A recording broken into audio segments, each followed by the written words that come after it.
Bienvenue au balado L'investisseur transformé. Avez-vous l'impression qu'il y a trop d'options et d'opinions vous disant comment investir et planifier votre avenir financier? Grâce à son approche simple et directe, l'animateur Ruben Antoine de la firme Toulette Matthews et Associés vous guide à travers la complexité de l'industrie financière. Les sujets abordés dans ce balado vont transformer votre expérience d'investissement et augmenter vos chances de devenir libre financièrement pour toujours. Bonne écoute!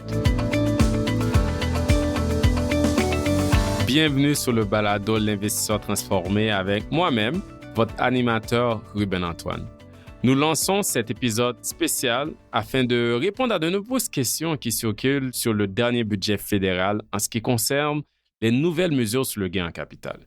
Depuis la sortie du budget, des conseillers financiers ainsi que des comptables, des fiscalistes ont reçu beaucoup d'appels, de courriels de leurs clients leur demandant s'il y a une planification fiscale active quelconque à mettre en place. Donc, dans l'épisode d'aujourd'hui, nous allons non seulement expliquer ce récent changement fiscal qui affecte les gains en capital, surtout si ça peut avoir un impact sur votre situation financière, mais nous allons aussi explorer quelques opportunités potentielles pour vous aider à atténuer tout niveau d'imposition plus élevé. Donc, pour ce faire, nous sommes accompagnés du fiscaliste Réginald Pierre-Louis, qui est à sa deuxième participation au podcast. Donc, Réginald était venu nous parler des mythes et réalités en fiscalité l'an passé. Pour en savoir plus sur lui, je vous invite donc à aller écouter les épisodes 18 et 19 qui sont sortis en avril 2023.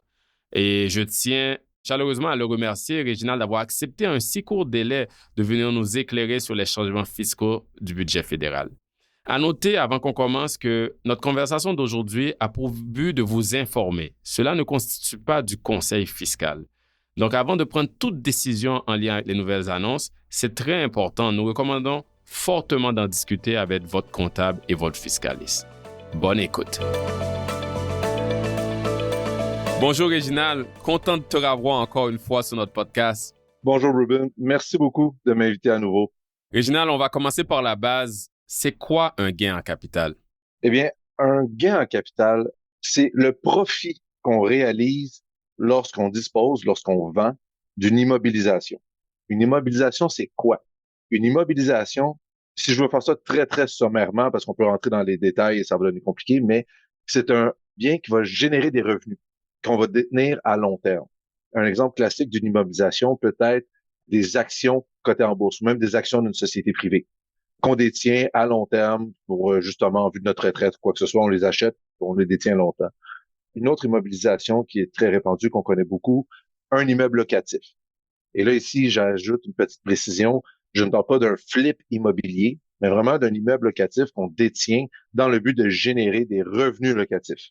Alors, lorsqu'on va disposer de ces biens-là, par exemple, on prend des actions boursières, c'est très facile. J'achète des actions de Facebook en 2018, j'en dispose en 2024.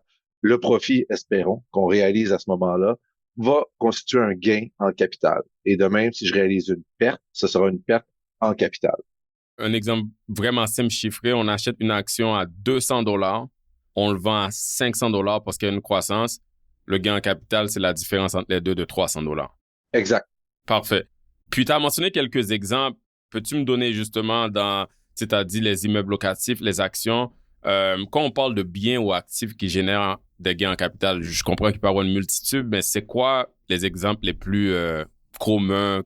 Outre les deux que j'ai mentionnés, par exemple, un chalet, une maison, vont être des immobilisations qui vont générer, normalement, encore là, espérons-le, un gain en capital au moment de la disposition. Autre chose, dans le fond, tantôt, je parlais de placement boursier. Il faut faire attention. On parle ici d'investissement de placement non enregistré.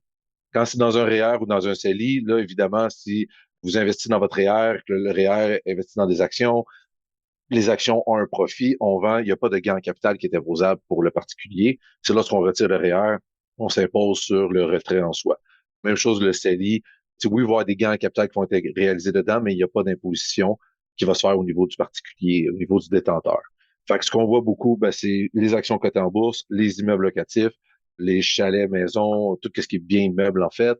Aussi, lorsqu'on détient des actions de sociétés privées, parce que j'ai mentionné sociétés publiques à plusieurs reprises, mais également des actions de sociétés privées. Donc, un entrepreneur, un investisseur qui détient des actions de Fabrico, Une entreprise qui fabrique des tables, ben, les actions de la société vont être des immobilisations.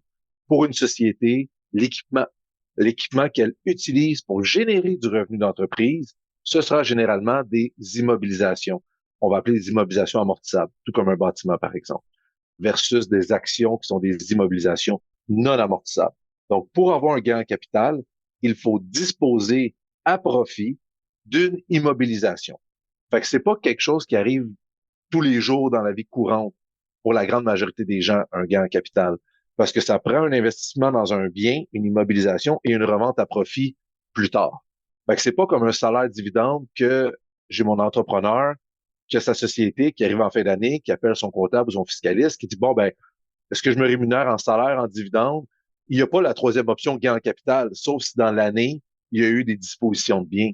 Mais sinon, c'est pas une option, c'est pas une méthode de revenu annuel qu'on discute que là, ben, cette année, on va faire le choix d'avoir un gain en capital.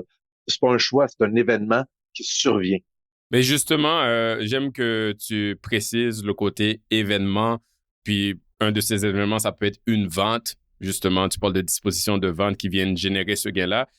Est-ce qu'il y a aussi d'autres événements typiques de la vie, qu'on parle des gens, là, des individus, des événements de la vie, des transitions de vie, justement, qui peuvent déclencher des gains, même si on n'a pas vendu les biens? Est-ce que tu en as quelques exemples de ces situations-là? Évidemment, oui, il y a plusieurs exemples, des fois qu'on passe pas tout le temps, au décès. L'impôt au décès je sais que c'est un sujet qui est quand même, que les gens veulent pas parler de décès, mais ça reste que l'imposition au décès, c'est un sujet complexe, c'est un art en soi. Il y a des fiscalistes qui se spécialisent uniquement dans l'impôt au décès. La règle de base qui est importante de se rappeler, évidemment, il y a toujours des exceptions, mais la règle de base, c'est qu'une personne qui décède, elle est réputée, donc c'est une fiction fiscale, elle est réputée avoir vendu tous ses biens. Donc, c'est comme si elle les a vendus, même si elle les a pas vendus. Exact. Donc, qu'est-ce qui se passe à ce moment-là? Ben, monsieur, madame décède, détient des terrains depuis des années, des actions cotées en bourse, des placements non enregistrés, donc ça peut être aussi des fonds communs, etc., détient un parc immobilier, décède, eh bien, il est réputé avoir disposé de tous ses biens à la juste valeur marchande. Donc, si quelqu'un a un parc immobilier, ne s'est pas bien préparé, n'a pas consulté un fiscaliste, ça fait en sorte qu'il peut avoir une très mauvaise surprise pour la succession au moment du décès, puisque il va devoir payer l'impôt sur la juste valeur de tous ses immeubles. Sans les avoir vendus. Sans les avoir vendus. Ouais. D'où l'importance des fois d'avoir une assurance vie ou de justement, ça peut forcer la succession à vendre des immeubles pour payer l'impôt. C'est pas quelque chose de plaisant à faire.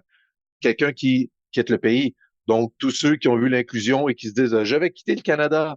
Faites attention, quand vous quittez le Canada, vous avez également une disposition réputée de tous vos biens, sauf certaines exceptions, encore une fois, sauf les biens canadiens imposables, mais sinon, actions cotées en bourse, etc., vous risquez d'avoir une disposition lorsque vous quittez le Canada.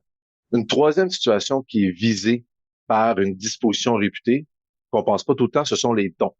Puisqu'une donation, de par la loi, est une disposition réputée des biens à la juste valeur marchande. Alors, pensons par exemple à un parent qui a un parc immobilier, qui entend le podcast, il dit, ah, là, je t'en ai pas d'impôt au décès, je vais tout donner ça à mon enfant immédiatement. Eh bien, en donnant à son enfant, il est réputé, donc la fiction fiscale, il est réputé avoir vendu son parc immobilier à la juste valeur marchande, donc facture fiscale à avoir. Alors, je fais un don à mon enfant, je reçois rien, je dois m'imposer, je dois payer l'impôt pareil. On ne peut pas transférer, on ne peut pas léguer un bien sans impôt par don. Et finalement, dernier cas d'espèce qu'on pense moi aussi, les changements d'usage. Où est-ce qu'on s'en va avec ça? Par exemple, j'ai acheté un duplex, je vis dans mon duplex pendant 5-10 ans. Je quitte l'appartement de mon duplex pour acheter une maison. Lorsque mon duplex passe d'un usage personnel à un usage d'affaires, puisque je vais maintenant le louer, j'ai à la base une disposition réputée. Donc, je devrais m'imposer sur la juste valeur du changement d'usage. Donc, si j'avais un duplex, j'utilisais la moitié. La moitié du duplex fait l'objet d'une disposition réputée. Encore là, il y a des choix qui sont prévus dans la loi afin d'éviter la disposition réputée, mais si le choix n'est pas produit à temps, il y a disposition réputée et il y a de l'impôt à payer, même si j'ai simplement déménagé. Et même si c'était la résidence principale avant, pour la part Si c'est la résidence principale, il y a quand même un gain, sauf que je peux l'exenter. Exact, OK, je comprends. Mais le gain est quand même là. Mais merci d'avoir précisé, c'est vrai, oui, il y a l'exemption pour résidence principale qui peut être prise généralement sur ce gain-là. Alors, c'est beaucoup d'événements, si on le récapitule, le décès, l'immigration, le don entre vifs, le changement d'usage, ce sont les situations les plus courantes, regardez ça simple, qu'on peut se retrouver à avoir un gain en capital sur les biens qu'on dispose qu'on ne l'avait pas prévu. Donc, on comprend c'est quoi un gain en capital, on comprend les types d'actifs généralement là qui peuvent générer un gain ou les types d'événements de la vie qui peuvent aussi déclencher un gain même quand on n'a pas vendu les biens. Comment s'est imposé un gain en capital actuellement? Donc, on va parler des changements tantôt, mais mettons actuellement. Lorsque je réalise un gain en capital, le gain n'est pas inclus à 100% dans mes revenus. Il est inclus à 50%. Alors, si j'ai un gain de 100 dollars, c'est 50 dollars que j'inclus dans mes revenus. Et le taux d'imposition, on va utiliser le taux d'imposition marginal, qui est le taux à utiliser, le taux d'imposition marginal maximum, qui est le taux à utiliser lorsqu'on fait des comparaisons, reste le même que celui du salaire. Le taux d'imposition du gain en capital, c'est le même que le salaire, 53,31% maximum au Québec. Par contre, j'inclus juste 50% de mon gain. Ce qui fait que sur mon gain de 100 dollars, j'ai inclus 50 dollars fois 53,31%. Je me retrouve avec un taux d'imposition marginal maximum de 26,65%. Ça, c'est l'état actuel avant le 25 juin. Et qu'est-ce qui va changer à partir du 25 juin? Pour le particulier, par exemple, on reste avec le particulier, les gains en capital excédant 250 000 annuellement, au lieu d'être inclus à 50%, ils seront inclus à 66,2%. Alors, je reprends mon exemple. J'avais 100 dollars de gains. Avant le 25 juin, j'inclus 50%. Après le 25 juin, j'inclus 66,2%, donc 67 dollars arrondissons. Et ensuite, je viens appliquer mon 53,31% d'impôt. Donc, ça va donner, grosso modo, je pense, autour de 35% l'imposition maintenant d'un gain en capital net, là, lorsqu'on tient compte de l'inclusion du taux d'impôt. Ça va être imposé autour de 35%. Donc, quand on était imposé à 26% avant, 27, on va dire 26 points quelque chose, ça a augmenté à 35% comme tu veux dire. Donc, c'est quasiment une augmentation de 9% d'imposition sur le gain en capital pour la portion qui est au-delà du seuil exempté, du seuil à petit taux. Exact. Il y a eu plusieurs annonces dans le budget fédéral de la semaine passée, mais ça a été le changement qui a fait beaucoup parler dans les médias. C'est quand même un changement qui a fait plusieurs personnes. Avant qu'on développe plus là-dessus, on comprend qu'il y a une augmentation du taux d'inclusion des gains en capital. Si on reste encore du côté des individus, est-ce qu'il y a certains biens ou actifs qui sont exclus par cette nouvelle mesure? On l'a mentionné tantôt, la résidence principale. La résidence principale, le concept d'imposition va être exactement le même. La différence, c'est qu'on a droit à notre exemption pour résidence principale, ce qui fait qu'on n'aura pas d'impôt. Mais quelqu'un qui n'a pas son exemption va être sujet à ces règles-là. Quelqu'un qui a 2 résidences va être sujet à ces règles-là pour la deuxième résidence qui n'a pas d'exemption. Les comptes enregistrés, évidemment, pour le particulier, ne verra pas d'imposition, dans le sens que le REER, le CELI, on retire ses débits d'impôt. Le REER, on va retirer, ça va être imposé au moment du retrait, et on a la déduction lors de la cotisation. Donc, le CELIAP, même chose, la cotisation déductible, le retrait non imposable.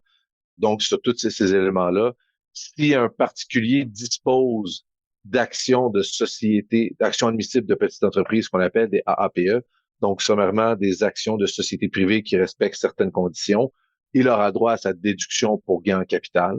Les particuliers dans le domaine de l'agriculture et des pêches auront toujours droit à leur déduction pour gain en capital, ce qui va permettre d'exenter une partie du gain en capital malgré la hausse du taux d'inclusion. Et bien évidemment, l'exemption de 250 000 annuellement pour les particuliers qui va permettre de conserver l'ancien taux, le futur ancien taux, c'est bizarre à dire, de 50%. Réginald, quand on pense aux entrepreneurs, aux médecins incorporés, il y a des consultants aussi qui se structurent en société. Donc, plusieurs personnes qui accumulent leur patrimoine financier ou une partie de leur patrimoine financier à travers une compagnie. Est-ce que cette mesure, on a parlé beaucoup des individus, mais est-ce que cette mesure s'applique aussi pour les gains en capital qu'on réalise à l'intérieur d'une compagnie? Eh bien oui, la compagnie n'est pas épargnée. La société, en fait, n'est pas épargnée. Et en plus, dans la société, il n'y a pas d'exception pour les premiers 250 000. Oh, wow, OK. Dès le premier dollar dans la société de gain en capital réalisé, le taux d'inclusion sera de 66,2%. OK. C'est très clair sur l'augmentation du taux, mais on s'entend, on parle de gain en capital dans une compagnie. On le voit que plusieurs personnes ont exprimé que peut-être, là, c'est une question d'opinion ou de perspective, mais que ça va décourager l'innovation, l'entrepreneuriat, la productivité. Donc, pour compenser, le gouvernement a fait d'autres changements annoncés dans le budget fédéral dans le but d'essayer de justement ne pas décourager l'entrepreneuriat et la prise de risque. De quoi s'agit-il? Je veux juste que tu nous dis un peu, je sais qu'il y a beaucoup de détails, mais un peu les détails de ce qui a été partagé par rapport à cela. Il y a eu plusieurs mesures, comme tu dis, pour favoriser la productivité puis éviter le découragement d'investir dans des sociétés privées. Quelques-unes plus mineures, mais qui auront des impacts significatifs. Au niveau fiscal, pour amortir les biens, ils sont par catégorie et on a un taux d'imposition. Les biens des catégories 44, donc les brevets, catégorie 46, l'infrastructure réseau, notamment les serveurs, et les catégories 50, donc le matériel informatique, entendre ici les ordinateurs.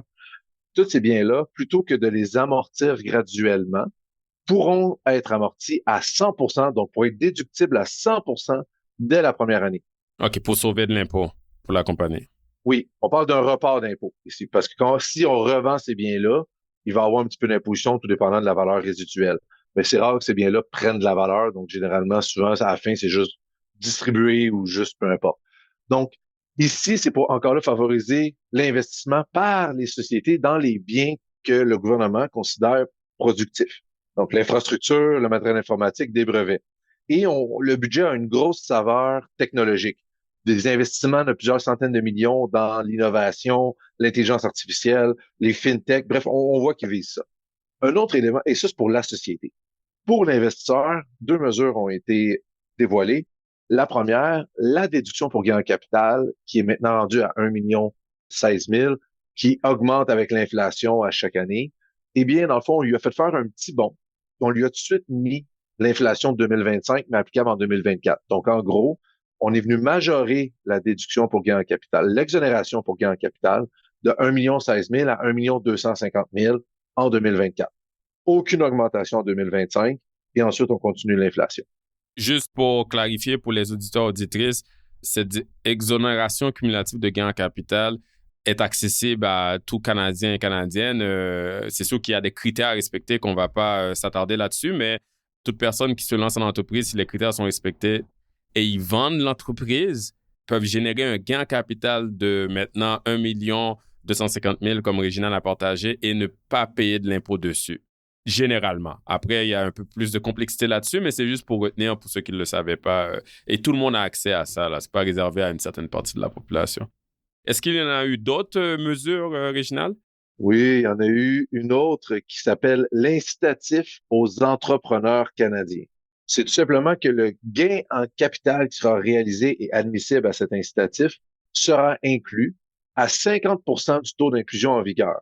Alors, 66 et 2/3% fois 50%. Donc, le gain en capital sera inclus dans les revenus du particulier à 33 et 1/3% plutôt qu'à 66 et 2/3%. Donc, c'est une économie de 50% d'impôt pour ces gains-là. Par contre, il y a une liste de critères assez importante et encore plusieurs éléments à valider. Et la dernière petite mesure qui a été faite spécifiquement pour les investisseurs, c'est les fiducies d'employés. Une fiducie collective d'employés, je vais appeler ça un regroupement d'employés qui se met ensemble, qui utilise une fiducie pour acheter les actions de l'actionnaire qui se retire.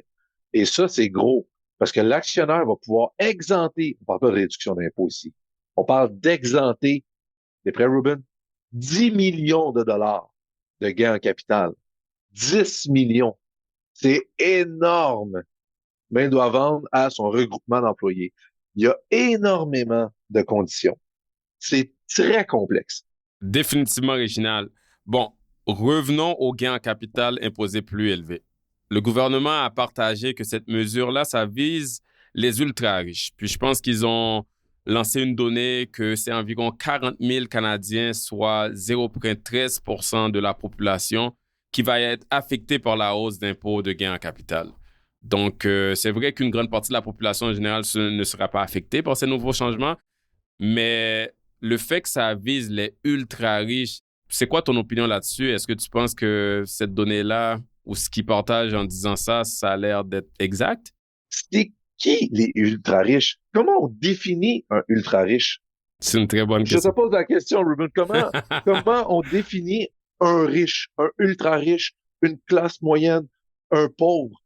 Comment on définit ça? Mais c'est sûr que, encore une fois, c'est une question de perspective, d'opinion.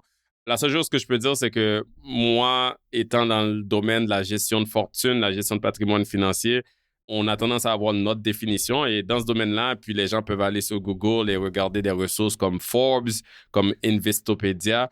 Ces ressources-là tendent à définir un ultra riche. C'est vraiment un terme qui existe dans notre domaine comme quelqu'un ayant des actifs liquides, donc ça n'inclut pas la maison, de 30 millions et plus. Donc, on s'entend que 30 millions et plus, là, on s'entend que cette mesure-là ne va pas juste toucher ces gens-là. Hein.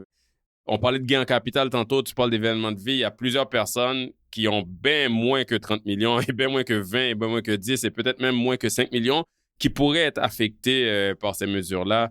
Réginald, peux-tu me donner justement quelques exemples d'autres profils de personnes qui pourraient subir les impacts de ces changements-là, même s'ils ne sont pas dans cette catégorie de 0,13% de la population?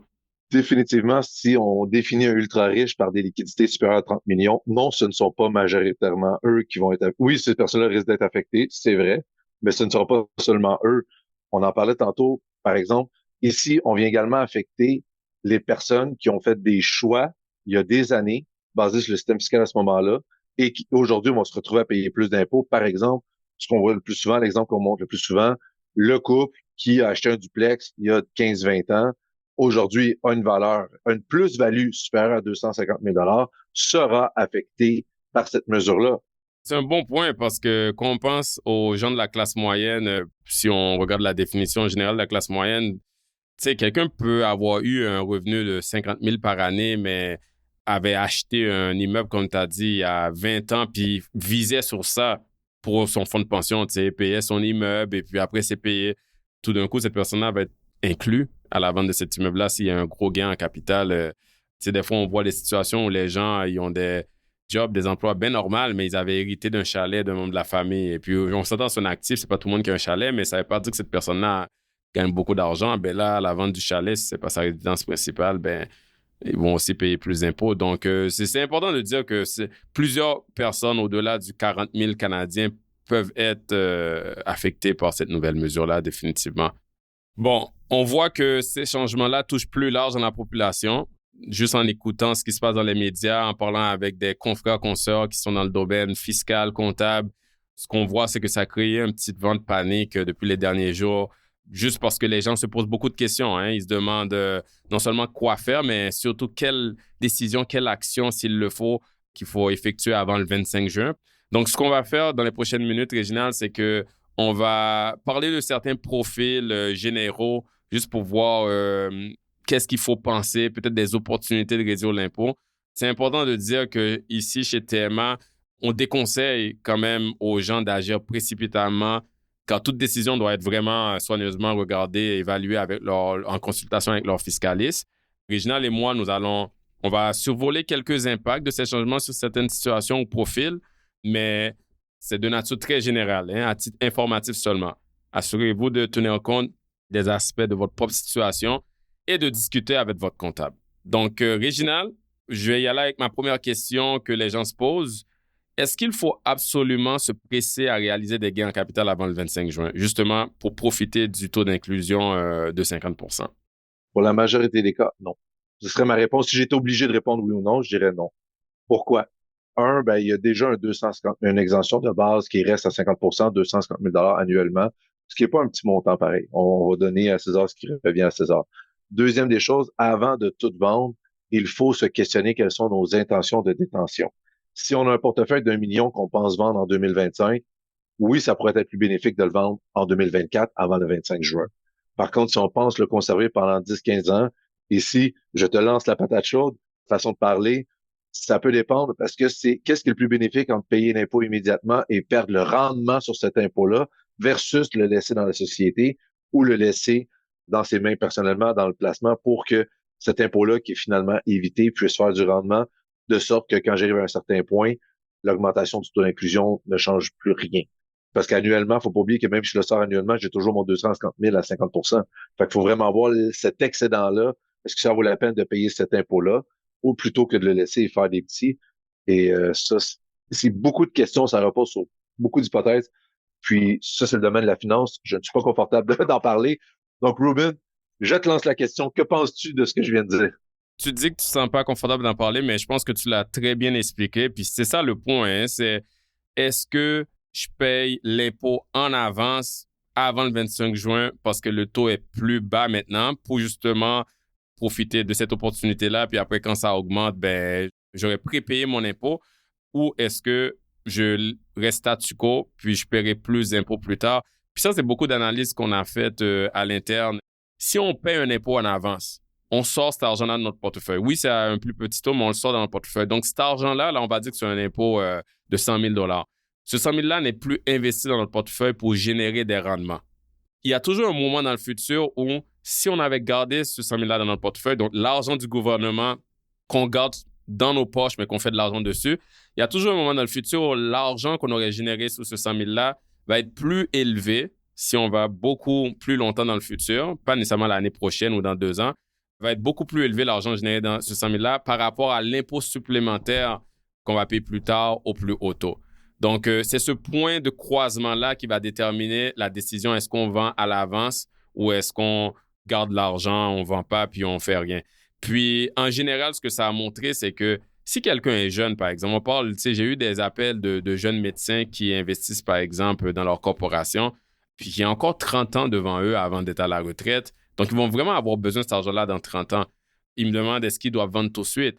La réponse est généralement là, est non, parce que la période de détention est tellement longue qu'on va faire beaucoup plus d'argent maintenant que l'impôt qu'on aura payé dans le futur. Donc, il y a ce moment de croisement-là pour voir est-ce que ça vaut la peine. Et puis, ce qu'on a vu, c'est que dès que la période de détention est plus que 8 à 9 ans, ça vaut la peine de ne rien faire. Et puis là, on a utilisé un taux de rendement d'environ 5 % là, mais en gros, plus qu'on a un long horizon de temps, on ne fait rien, on ne vend pas. Mais d'un autre côté, si on est quelqu'un de plus âgé, on va dire que on a 88 ans, 90 ans, donc on parle d'une période de détention plus courte, ou on est un peu plus jeune, mais à cause qu'on a des problèmes de santé, on pense que notre espérance de vie est écourtée. Une autre situation, on est retraité dans la soixantaine ou mi-soixantaine, mais on fait des gros retraits de nos portefeuilles, donc l'horizon de temps de notre investissement est plus court parce qu'on va vendre, comme tu disais, bientôt. Dans ce cas-là, ça peut nécessiter, parce qu'on a besoin de l'argent pour un temps qui est moins de 9 ans, ça peut nécessiter qu'on réalise des gains en avance. Donc, c'est vraiment des analyses un peu complexes, mais la logique est, plus qu'on a un long horizon de temps, il n'y a pas de presse nécessairement à vendre tout et de réacheter pour générer des gains avant le 25 juin. Là. Il faut vraiment consulter vos conseillers financiers, vos gestionnaires de portefeuille, vos fiscalistes pour voir vraiment ce croisement-là, la situation personnelle, pour après prendre une décision. Merci, Ruben, pour l'éclaircissement. Un autre élément que j'ajouterais, parce que là, on parlait beaucoup des actions boursières. Ici, on parle de placement, mais les immeubles aussi. J'ai déjà entendu des personnes parler de « Ah, je vais transférer mon immeuble à ma société. Je vais vendre mon immeuble à ma société, réaliser la plus-value maintenant et m'imposer dessus pendant que le taux est plus faible, vu que j'ai une grosse plus-value. » Faites attention parce qu'il y a d'autres considérations à prendre en compte, notamment tout dépendant de la société, qui la détient, etc. Il peut y avoir des droits de mutation si les exceptions des droits de mutation ne sont pas respectées. De sorte que, oui, vous devancez l'impôt, mais vous payez aussi des droits de mutation qui, eux, vont tout simplement, c'est vraiment un paiement que vous faites que vous ne verrez plus. C'est pas comme de l'impôt que vous avez payé d'avance, etc., que ça, plus tard, vous allez en payer moins. Alors, il y a beaucoup de considérations, que ce soit des actions, des biens immeubles, etc. Si vous voulez disposer de ces biens-là pour réaliser le gain maintenant, définitivement consulter le comptable, le fiscaliste, voir les impacts, voir si ça vaut la peine. OK, une autre situation originale. Je suis un individu, j'ai des gains en capital latent dans mon portefeuille. Que devrais-je considérer? Un peu sur ce qu'on vient de dire, ça c'est la situation classique. N'oubliez pas qu'à chaque année, en tant qu'individu, il y a quand même l'exemption du nouveau taux, parce que c'est pas une exemption d'impôt, pour les premiers 250 000 $ de gains. Alors, si votre portefeuille a une plus-value peut-être de 1 million, puis que vous pensez le garder 4-5 ans, ne vous compliquez pas la tête, faites juste disposer graduellement 250 000 par année. Si on est dans plusieurs millions et que là, vous voulez tout sortir dans les 2-3 prochaines années, là, oui, il y aurait l'analyse à faire. Mais sinon, n'oubliez jamais qu'en tant que particulier, vous avez votre exemption de 250 000 par année qui va être inclus à 50 %. Donc, c'est définitivement à prendre en considération avant de se dépêcher de faire un mouvement, de faire une action qui ne peut pas être annulée. Je te lance un autre profil. Je suis un individu, j'ai des gains en capital latent dans mes placements corporatifs maintenant parce qu'on était un peu plus focus individu du côté personnel tantôt. Que devrais-je considérer? Faut-il tout vendre et racheter pour bénéficier du plus bas taux avant le 25 juin, sachant qu'il n'y a pas de limite de 250 000 à petit taux quand on parle de corporation? Eh bien, si le même raisonnement s'applique, sauf que le taux d'imposition n'est pas le même. Quand c'est corpo, si je le fais avant le 25 juin, c'est 29 à peu près mon taux d'imposition combiné, les deux ensemble, corpo et perso. Si je le fais après, je suis à 39. Puis cette analyse-là se fait maintenant, façon de parler. Contrairement aux particuliers qu'à chaque année, il y a 250 000, donc on peut en reparler, puis etc. La société, à partir du 25 juin, on est rendu à 39. Déjà, toi, Ruben, je crois que tu dois être très occupé à discuter avec tes clients présentement. Laisse-moi vous dire que les fiscalistes reçoivent pas mal d'appels parce que là, ici, c'est 10 d'impôt parce qu'on passe de 29 à 39 lorsqu'on a un gain en capital dans la corpo. Et c'est uniquement maintenant qu'on peut encore bénéficier du 29 jusqu'au 24 février, du 29 avant le 25 février. Alors, s'il y a de quoi à réaliser, s'il y a de quoi à le faire, l'examen des intentions, de qu'est-ce qu'on va faire avec l'argent, etc., le 10 le break-even point, c'est maintenant qu'il faut faire l'analyse. Et ça, ben, c'est les Ruben de ce monde qui peuvent vous aider par ça. Ce n'est pas le fiscaliste. Beaucoup d'hypothèses à examiner. Parfait. Deux autres petits cas. Je suis un individu qui détient, on va dire, une résidence secondaire, que ce soit un chalet ou un condo près des pentes de ski. Que devrais-je considérer? L'exemption pour résidence principale s'applique sur une résidence par année de désignation. Donc, quelqu'un qui a deux résidences, un condo au chalet et une maison, ou un condo et un chalet, peu importe, va devoir faire l'analyse laquelle des deux propriétés est la plus optimale quant à l'exemption pour résidence principale. Et là, en prenant cette exemption-là, il va falloir aussi considérer la réduction de 250 000 qui va prévenir changer le calcul. Encore là, le calcul va rester le même qu'avant. L'immobilier qui a le gain en capital annuel le plus élevé, généralement, c'est à elle qu'on va venir prendre l'exemption pour résidence principale. Maintenant, avec la nouvelle réduction de 250 000, j'ai pas encore fait le calcul de savoir si ça allait être un changement, mais instinctivement, ça devrait être le même raisonnement. Fait que ça revient à la même chose. Laquelle je prends l'exemption, lequel est le mieux. Puis l'autre, ben, malheureusement, malheureusement, tout pendant des perceptions, il va falloir regarder la plus-value potentielle. Définitivement. Qu'est-ce que tu dirais à, par exemple, puis ça, c'est vraiment un vrai cas, là. J'ai un client qui m'a appelé la semaine passée. Ce client-là envisageait déjà de vendre son chalet cette année. Mais c'est sûr que là, il s'est demandé, écoute, j'allais le mettre sur le marché, on va dire, en août. Est-ce que je devrais considérer le mettre sur le marché maintenant pour possiblement le vendre avant le 25 juin? Puis encore une fois, on parle d'un chalet qui a une plus-value de plus de 250 000, donc il y a une portion qui aurait une économie d'impôt. Si il réussit à le vendre avant le 25 juin, qu'est-ce que tu penses de ce cas-là? Il y a des éléments autres que fiscaux à examiner. Notamment, s'il se dépêche à faire une vente de feu avant le 25 juin, sera-t-il capable d'avoir son prix? Autre élément, les notaires vont être très occupés aussi d'ici le 25 juin. Donc, il faudrait dès maintenant qu'il y ait déjà, on est le 23 avril, il faudrait déjà qu'on ait une date quasiment de notarié. Fait qu'il faut qu'il l'ait mis en vente, que quelqu'un l'ait inspecté, quelqu'un est d'accord, qu'il ait parlé avec sa banque, qu'il ait le financement ficelé, puis qu'on passe au notaire avant le 24. Ça me paraît très précipité. Il va peut-être être obligé de réduire son prix de vente pour ça. Encore là, la question se pose. J'ai 8 d'impôt de plus sur la portion excédant 250 000. De combien le prix de vente devra-t-il être réduit? Si finalement, l'impôt que je sauve, je réduis mon prix de vente conséquemment, ça vaut pas la peine de se dépêcher. On n'est pas gagnant. On n'est pas gagnant. Ouais. Et encore là, même s'il pense vendre son chalet, il faut calculer le gain sur la maison pour voir laquelle des exemptions va être la plus bénéfique. Parce que si sur son chalet, par exemple, j'ai déjà vu ça, des personnes qui sont en appartement parce qu'ils adorent être au chalet, passent leur vie au chalet, fait que tout ce qu'ils ont, c'est un appartement en ville. Alors, leur seule résidence, c'est le chalet. Ben, peut-être alors, la question se pose même pas, on prend l'exemption, puis il n'y a pas besoin de se presser. Ou de la même manière, si j'ai une résidence et un chalet, mais que mon chalet a vraiment une plus grosse plus-value, je vais peut-être le favoriser pour prendre mon exemption. Alors, malheureusement, j'ai pas une réponse claire en disant oui, il doit se dépêcher. C'était vraiment, il faut le cas d'espèce, il faut qu'il consulte le fiscaliste, ou pour le conseiller toi, te consulter toi, puis il y a l'analyse à faire. Ça dépend. Mais j'aime ça. Le but, c'est pas avoir une réponse claire, c'est vraiment de donner des idées ou des choses à penser aux gens. Puis j'aime vraiment ton opinion là-dessus parce que c'est un peu comme qu'on disait par rapport aux gens qui veulent vendre alors qu'ils ont un long horizon de temps. Évaluer la rentabilité d'une décision, c'est vraiment important, hein? C'est quoi qu'on gagne, c'est quoi qu'on perd. Qu'on fait le net des deux, est-ce qu'on gagne plus avec une certaine décision? Good. Mais si on perd à la base, on sauve l'impôt, mais on a dû réduire notre prix de vente de 80 000, mais on sauve 70 000 d'impôts. On n'est peut-être pas gagnant là. C'est vraiment important. Dernière situation, que j'aimerais que tu nous dises ton opinion là-dessus, Réginald. Si on parlait tantôt d'un seul chalet ou d'une résidence secondaire, mais un individu qui détient plusieurs propriétés à revenus, est-ce qu'il y a des considérations, des choses à penser? La vente de ces immeubles. Donc, par exemple, quelqu'un qui détient 3 triplex, bien, s'il les vend tous dans la même année, il risque de payer plus d'impôts versus s'il fait une vente annuellement. Échelonné. Échelonner exactement, parce que je fais les mouvements parce qu'on se voit, mais effectivement, l'audio ne me verront pas. Donc, échelonner la vente sur plusieurs années peut être une opportunité. Ça va permettre d'aller chercher le 250 000 à plusieurs reprises annuellement. Encore là, c'est la chose que je vois, parce que pour l'instant, ça reste que les immeubles locatifs, il n'y a pas d'exemption relativement à ça. Fait que ça serait d'y aller graduellement si c'est possible. Ils n'ont pas encore dit comment est-ce que ça se reflèterait relativement si on prend une balance de prix de vente. Si on vend avec une balance de prix de vente, est-ce que je vais être capable de bénéficier du 250 000 annuellement? Logiquement, non.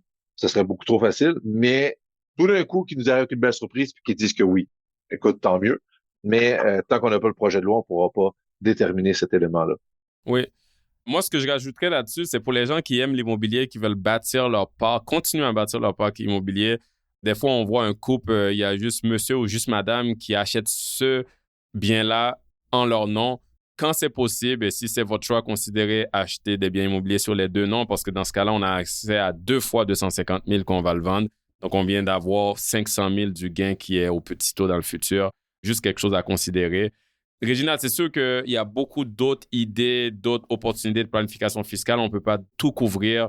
Juste rapidement, moi, je pense à les gens qui font déjà des dons de bienfaisance, surtout à partir d'une société, des dons de bienfaisance en biens, en placement, en actifs. C'est encore plus justifié d'en faire parce que, comme on sait, c'est un petit peu plus pénalisant d'avoir des gains en capital dans une société. Donc ça, c'en est un. Faire des legs, des héritages de son vivant à nos enfants. Oui, il y a un impact fiscal quand on fait le leg, mais après, l'augmentation future de ces biens-là va avoir accès aux 250 000 de seuil de chaque personne, de chaque membre de la famille. Il y a aussi les stratégies de récupération de pertes. Nous, en 2022, on a fait la stratégie de faire des pertes fiscales là, parce qu'il y avait une baisse du marché, d'aller récupérer ces pertes-là, de les mettre en banque. Pour ceux qui ne les ont pas encore utilisées, ben, il y a une opportunité de les utiliser dans le futur au plus haut taux pour tous ceux qui est en haut de 250 000. Donc, à garder ça en tête. Moi, je lance ça comme ça. Réginald, je ne sais pas si tu as quelques autres idées de planification juste rapides qu'on n'a pas mentionnées avant qu'on finisse l'épisode. Bien, lorsqu'on vend des actions d'une société, des fois, que ce soit dans le cadre d'un gel, qu'on cristallise dans le cadre d'un gel ou des fois, on peut vendre, outre la balance de prix de vente, ce que j'ai déjà vu aussi, c'est des ventes en 2 temps. Surtout si la vente est vers la fin de l'année. Alors, vendre fin décembre une partie des actions et vendre début janvier l'autre partie des actions, ça permet de niveler le gain sur 2 ans. Donc, ça peut être quelque chose d'intéressant. Pour l'instant, c'est ce que je peux avoir pour des actions, mais ça reste que c'est du cas par cas. Donc, juste en discuter avec votre fiscaliste, voir qu'est-ce qui va être possible. Sinon, je pense qu'on en a déjà couvert pas mal de mon côté. Ça fait le tour. Ça fait déjà beaucoup d'éléments à assimiler. Ben justement, on a couvert pas mal et puis je dois dire que, Réginald, toi et moi, on a tendance à être très dans les détails, mais on voulait vraiment fournir, je sais que c'est un épisode chargé, mais on voulait fournir le plus d'outils possible aux auditeurs, aux auditrices. S'il y a juste un point qu'ils ont retenu parmi toute l'heure qu'on vient de discuter, là, puis qui peut les aider, tant mieux. Réginald, je sais que c'est vraiment un moment occupé pour toi ces jours-ci, là, cette période de l'année. Donc, je te remercie vraiment d'avoir répondu à l'appel dernière minute comme ça là, pour contribuer encore une fois à notre podcast. Ça fait plaisir. C'est super apprécié à chaque fois que je suis invité ici. Puis, c'est toujours un plaisir de discuter avec toi. Si les gens veulent en savoir un peu plus sur toi, ce que tu fais, où est-ce qu'on peut te retrouver? Merci, Ruben, de me donner l'opportunité. En fait, je suis professeur à l'EJUQAM pour le 2e cycle en fiscalité et depuis peu, je me suis inspiré un peu de toi, je l'avoue, pour faire un podcast sur la fiscalité. Donc, c'est pas sur la finance, mais c'est axé sur la fiscalité. On va également toucher le monde des affaires et des entrepreneurs. Un nom, tu vas voir, qui sort de l'ordinaire. 2 fiscalistes, un podcast. J'aime ça. Pas plus compliqué que ça. Très simple. C'est ça. Fait que ça va être disponible sur Apple, sur Spotify, sur YouTube, parce que c'est également podcast vidéo, s'il y en a qui sont intéressés. Donc, on a déjà commencé. On traite également de l'origine, l'histoire de l'impôt, qui est un sujet, je pense, très intéressant, que le monde ne se doute pas. Et pas juste au Canada, mais dans le monde. Je vous invite, le premier épisode est déjà sorti, notamment l'origine de l'impôt, au cas où tu ne savais pas. Ça venait du pillage et des dons aux dieux. J'en dis pas plus. Oh, OK, très hâte d'écouter ça moi-même. Fait que si jamais ça vous intéresse, vous serez surpris comment la fiscalité peut être intéressante parfois. Parfait. On va mettre des liens dans les notes de notre épisode justement pour diriger les gens vers ton podcast. Donc, aux auditeurs, auditrices, merci vraiment d'avoir été à l'écoute. J'espère vraiment que cet épisode avec Réginald va vous aider à clarifier certaines questions dont vous vous posez sur le budget fédéral et les changements dans les gains en capital. S'il vous plaît, partagez ce podcast à votre entourage et à toute personne concernée. Et n'hésitez pas à laisser un commentaire ou des notes sur iTunes, sur Apple Podcasts, sur Spotify ou où vous écoutez vos podcasts, car faire ça, ça permet vraiment à d'autres personnes, plus de personnes de découvrir le podcast afin qu'ils apprennent plus à leur tour et qu'on devienne tous des investisseurs transformés. Vous venez d'écouter L'Investisseur transformé, animé par Ruben Antoine. Veuillez visiter le site web tma-invest.com pour vous abonner au balado, demander une copie gratuite du livre L'Investisseur transformé et pour en savoir plus sur la façon dont notre firme aide les investisseurs à atteindre leurs objectifs financiers. Merci. Les investissements et stratégies financières doivent être évalués en fonction de vos objectifs personnels. Les auditeurs doivent alors effectuer leurs propres recherches et consulter un conseiller dans le domaine avant de prendre des décisions sur leur placement et finances personnelles avec les informations fournies dans ce balado.